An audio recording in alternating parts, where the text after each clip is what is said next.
ರಂಗನ ಹತ್ರ ಸೋತು ಬಿದ್ದ ದೇವು ಹೇಗೆ ಗೆಲ್ತಾನೆ, ಯಾರು ಸಾಥ್ ಕೊಡ್ತಾರೆ ದೇವಿಗೆ ನೋಡೋಣ. ಹಾಯ್ ಹಲೋ ಎಲ್ರಿಗೂ welcome back to my channel. ಇದು ಫಸ್ಟ್ ಟೈಮ್ ನನ್ನ ಚಾನಲ್ ನೋಡ್ತಾ ಇದ್ದರೆ ಎಲ್ಲರೂ ಕೂಡ ಸಬ್ಸ್ಕ್ರೈಬ್ ಮಾಡ್ಕೊಳ್ಳಿ. ಪವಿತ್ರ ಬಂಧನ ಸೀರಿಯಲಲ್ಲಿ ಏನಾಗ್ತಿದೆ ಅಂತ ನೋಡೋದಾದರೆ, ದೇವು ಏನೋ ಪಂದ್ಯಕ್ಕೆ ನಾನು ಬರ್ತೀನಿ ನಡಿ ನಾನೇ ಗೆಲ್ಲೋದು ಅಂತೇಳಿ ಹಠ ಮಾಡಿ ಬರ್ತಾನೆ. ಆದರೆ ರಂಗನ ಹತ್ರ ಅವರ ಮಾವನ ಜಮೀನಿನ ಆಸ್ತಿ ಪತ್ರಗಳೆಲ್ಲ ಇರುತ್ತೆ.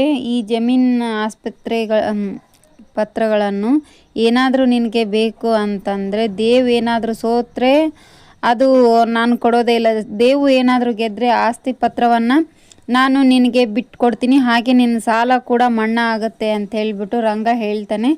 ಆವಾಗ ದೇವ್ ಸೋತು ಮಲಗಿಬಿಟ್ಟಿರ್ತಾನೆ, ಸೋಲಿಸ್ಬಿಟ್ಟಿರ್ತಾನೆ. ಆವಾಗ ರಾಧಿಕಾ ಅವರು ಹೇಳ್ತಾ ಇರ್ತಾರೆ, ದೇವ್ ನೀ ನನ್ನ ಮಗ ಕಣೋ, ಎದ್ದೇಳೋ ಅಂತ ಹೇಳ್ತಾ ಇರ್ತಾರೆ. ಈ ಕಡೆ ಪವಿತ್ರ ಅವ್ರ ಅಪ್ಪ ಕೂಡ ಬೇಡ ದೇವ್ ಬಂದ್ಬಿಡಿ ಈ ಕಡೆ ಅಂಥೇಳಿ ಹೇಳ್ತಾ ಇರ್ತಾಳೆ. ಪವಿತ್ರ ಕೂಡ ಸರ್ ಬೇಡ ಸರ್ ಬನ್ನಿ ಸರ್, ಅವ್ರು ಸರಿ ಇಲ್ಲ ಸರ್ ಅಂತ ಕೂಡ ಹೇಳ್ತಾ ಇರ್ತಾರೆ. ಹಾಗೆ ರಾಧಿಕಾ ಸಪೋರ್ಟ್ ಮಾಡಿ ಎದ್ದೇಳು ದೇವ್, ನೀನು ನನ್ನ ಮಗ, ನೀ ಯಾವತ್ತೂ ಕೂಡ ಸೋಲಲ್ಲ ಅಂತ ಹೇಳ್ತಾ ಇರ್ತಾರೆ. ಹಾಗೆ ಮತ್ತೆ ದೇವ್ ಸರ್ ಏನು ಮಾಡ್ತಾರೆ, ಅವ್ರ ರಂಗನ್ನ ಸೋಲಿಸ್ಬಿಟ್ಟು ದೇವ್ ಸರೇ ಗೆಲ್ತಾರೆ.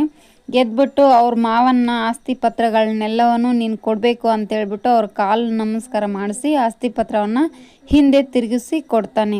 ಇದೇ ಇವತ್ತಿನ episode. Thank you for watching, keep support, thank you.